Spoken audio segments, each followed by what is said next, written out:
Look at this dog, isn't he neat? Wouldn't you think that my life is complete? Wouldn't you think I'm a non-binary person who has everything? We open in a world in the midst of a long, long war. For hundreds of years, a darkness has slowly taken control of the planet, feeding on happiness and freedom. Standing against the darkness is the light, which gains strength only when everything is in harmony. And though the light still has a chance, its window of opportunity shrinks with each passing year. The darkness is a great power wielded by world leaders, and though they think they're in control, what would any darkness be without a secret? The darkness lets the leaders use its power to do the dirty work of getting it closer to what it really wants. And what does the darkness want? The secret of the darkness is that its one goal is to turn the Earth's systems against itself and destroy every living thing on the planet with climate change. By the year 2017, the darkness is woven so deeply into society it would take a great deal of power to stop it from destroying the Earth.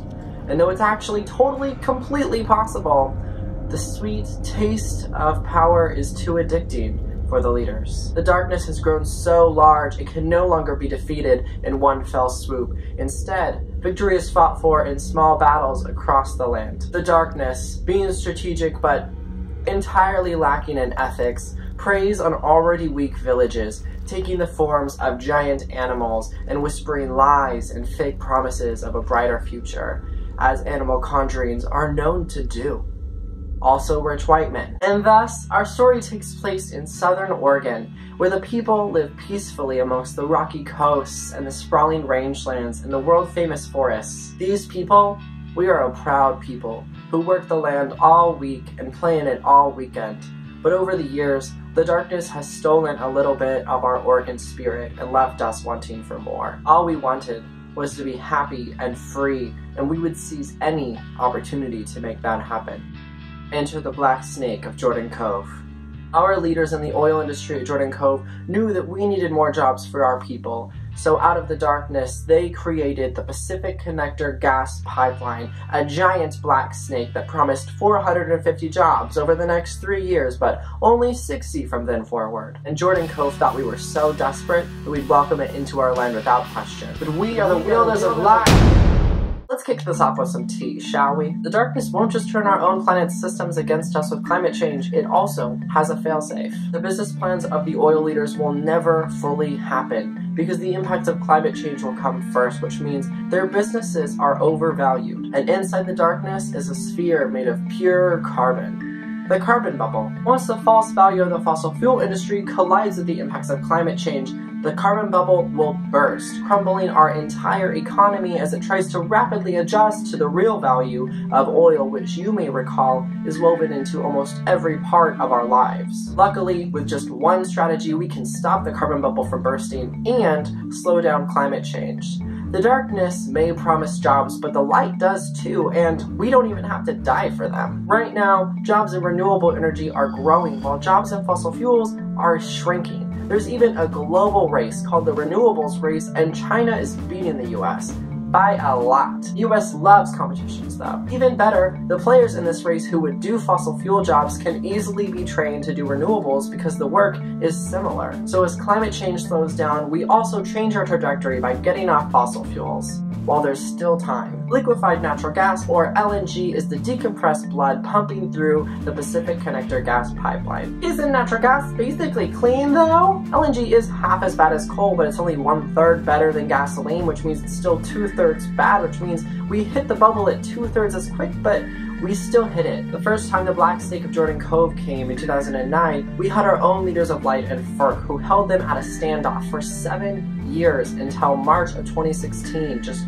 1 year ago. Then we actually defeated the Pacific Connector gas pipeline because they couldn't prove there was even an Asian market to ship LNG to from the Oregon coast. With its last breath, the black snake showed FERC that it had found an Asian market.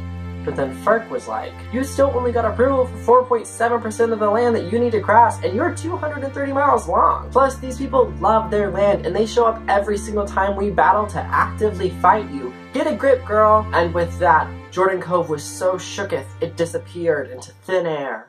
Just 1 month later, a wicked robot broke into the highest ivory tower, where both light and dark power existed in abundance. That means there's a lot of it. The robot was called DJT, the Radiance Machine, and it used the darkness to infect FERC, and together they sent a lovely wax-stamped invitation to the depths of hell, and they invited the Black Snake to return to this realm. And Jordan Cove rejoiced and looked to their dear friend DJT like this. And DJT was like, duh. Only one thing keeps the gates of hell from opening. The Black Snake can only return if the people welcome it. 630 landowners refused to give Jordan Cove an easement on their land, but the Black Snake can wield the power of eminent domain, simply declaring the land as theirs and giving you money for it. It's our land, that's crazy! Yeah, well, it's in the Constitution, so prepare for battle. Around the world, people are creating energy cooperatives and putting solar panels on their homes and public buildings. They get energy, they share profits, and they get to keep their land. In fact, there's an energy cooperative right in the Umpqua Valley, and it's called the Umpqua Indian Utility Cooperative. Speaking of the local Indians, Native people also oppose the Black Snake of Jordan Cove. The Confederated Tribes of COOS, Lower Umpqua, and Siuslaw Indians have voiced their opposition multiple times because the environmental impact statement has never included how Jordan Cove would impact them or the natural systems that are integral for them. Impact statement sounds more like an incomplete sentence to me. Also, nobody developing the project has consulted the local tribes a single time in the last decade. Consultation is legally required and has been since the treaties began, even more so now. There's an entire American Bar article about it. It's like the first search result on Google. Wind farms in northeastern Oregon already use the naturally windy rolling hills of the region to create power. Up and down I-5 and around the world, similar projects put wind turbines where it makes sense and send the energy where it's needed via power lines. So nobody has to spend billions of dollars drilling massive underground pipelines hundreds of miles across rural Oregon for an energy source we literally cannot continue.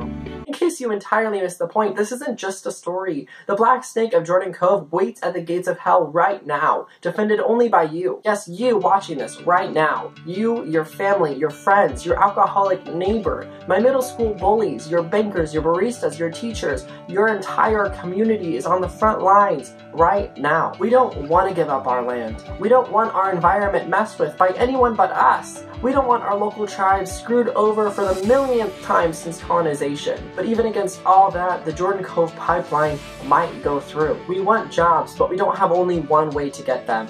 We want opportunities and freedom and happiness, and we're gonna get them. Jordan Cove is having public meetings across the state to hear your opinions this week. Tuesday in COOS County, Wednesday in Douglas County, Thursday in Klamath County, and none for you, Jackson County. I'll put the times and locations in the description below, but first let me tell you about this Jackson County thing. So last week, Senators Wyden and Merkley were like, hey, why don't you have any meetings scheduled in Jackson County? And then Jordan Cove was like, we've been doing this for a while.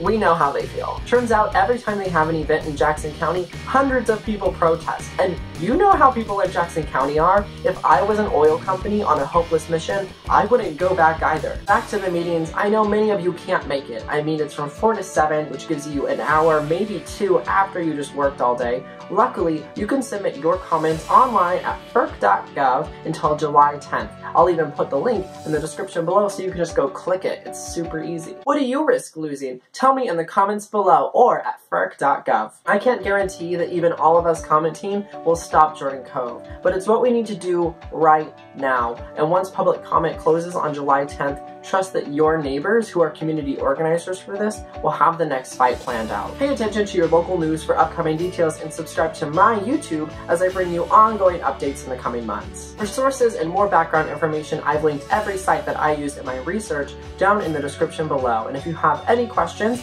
put it down in the comments and I will personally get back to you. Share this video with someone you love in Southern Oregon to let them know that their happiness is worth more than the $7.5 billion plus that Jordan Cove is throwing at this brick wall.